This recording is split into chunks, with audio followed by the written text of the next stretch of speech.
Ravi de vous retrouver sur Africa 24.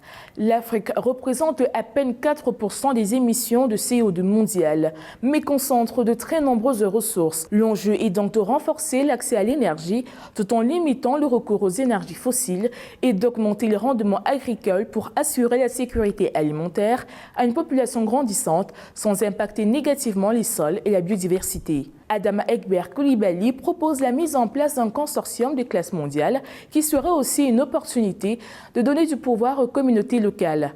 Sa vision est détaillée dans ce numéro de décryptage. Monsieur Adama Coulibaly, bienvenue sur Africa 24.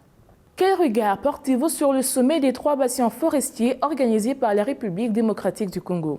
Eh bien, je voudrais commencer d'abord par souligner et surtout saluer le leadership du président Sassou Nguesso qui, de façon, à travers ses efforts inlassables, a réussi ici à réunir à ce grand rendez-vous des 3 bassins pour se pencher sur ce qui nous reste de plus précieux, c'est-à-dire la nature, un actif qui peut nous permettre ou permettre aux économies du monde d'être en harmonie avec elles-mêmes et d'être en harmonie aussi avec tout l'écosystème qui nous entoure. C'est un rendez-vous unique parce que c'est un rendez-vous des 3 bassins les plus importants au monde vont s'unir en guise de solidarité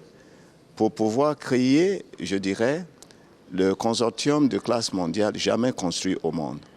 Ce sera un véhicule de portage de toutes les aspirations aussi bien des pays, les pays de l'Afrique centrale, qui donc seront à travers cet important projet les actionnaires propriétaires de ce consortium. Mais c'est aussi une occasion unique pour tous les investisseurs d'impact collectif de pouvoir être actionnaires de ce consortium, mais des actionnaires sans droit de vote. Ici, c'est aussi l'opportunité de pouvoir donner l'occasion à nos communautés locales, ces gestionnaires inlassables de nos ressources naturelles, de nos eaux, de nos forêts, de nos patrimoines, de nos coutumes, de nos us, qui seront aussi membres de ce consortium de classe mondiale.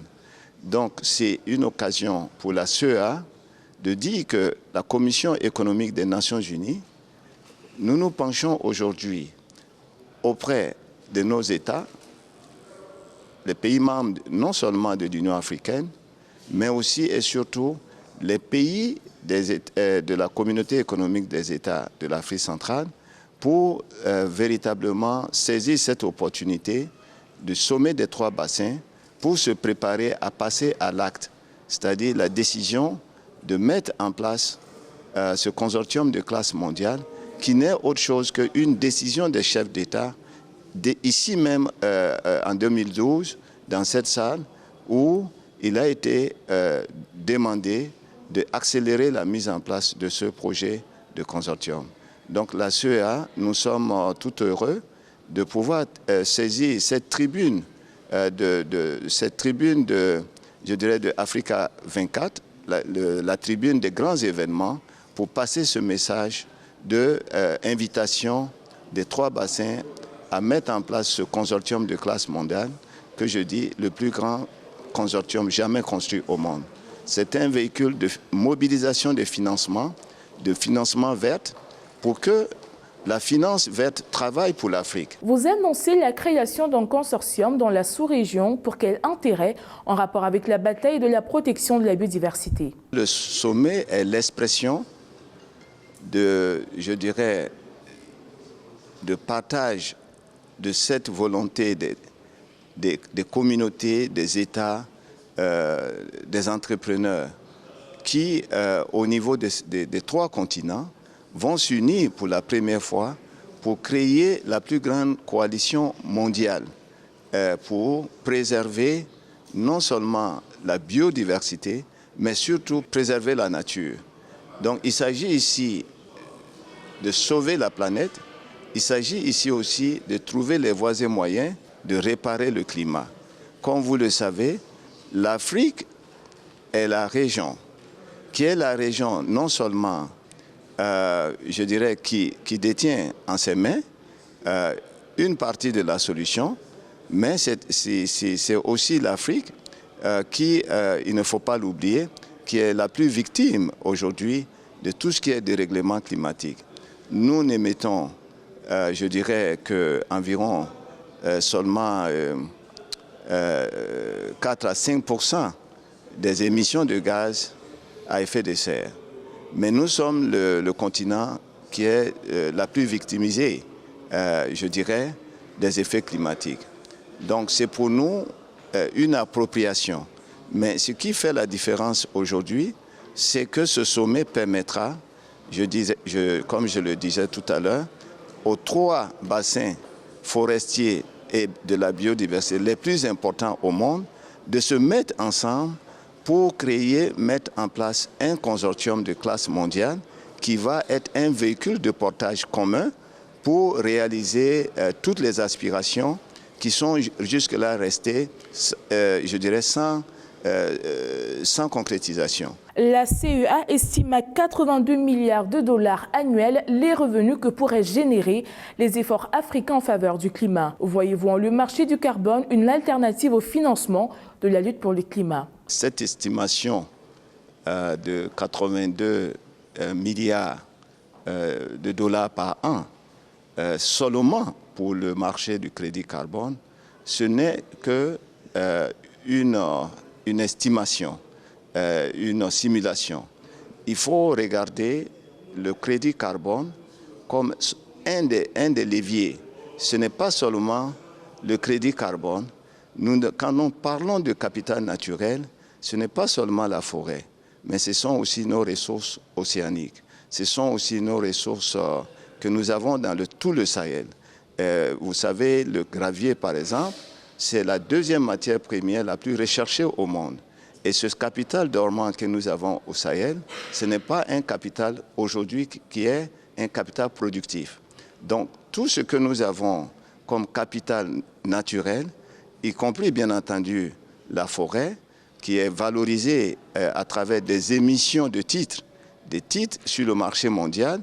Et ces titres vont nous permettre, bien entendu, de mobiliser des ressources. Mais il n'y a pas dans cet enjeu de mettre en place ce consortium que la forêt. Donc l'Afrique deviendra le plus grand marché jamais construit au monde. Ce n'est pas seulement le marché des biens, le marché des services, qui est aujourd'hui ciblé par la mise en place de la zone économique, de la zone de libre-échange continentale. Mais il faut regarder plus loin. Nous voulons, à travers ce projet, allier non seulement la sophistication financière, mais aussi allier les technologies. Donc, les 82 milliards dont vous avez parlé par an, ce n'est que la pointe du potentiel du continent africain d'utiliser les instruments les plus innovants aujourd'hui du monde de la finance. Je veux parler ici des blockchains, de la technologie blockchain. La technologie blockchain permettra, bien entendu, de mobiliser 82 milliards, je dirais, par an. Mais il n'y a pas que cette manne qui est ici du potentiel du continent. Si nous regardons les autres marchés, parce que ça, on raisonne ici en termes de marché. Le marché de crédit carbone, ce n'est qu'une portion. Je vous donne seulement l'exemple.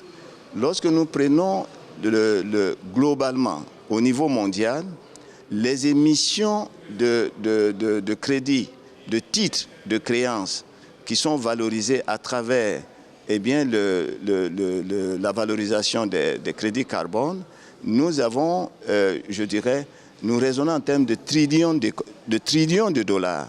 Et l'Afrique aujourd'hui, à travers ce que vous venez de mentionner, cela représente seulement que 1% du potentiel.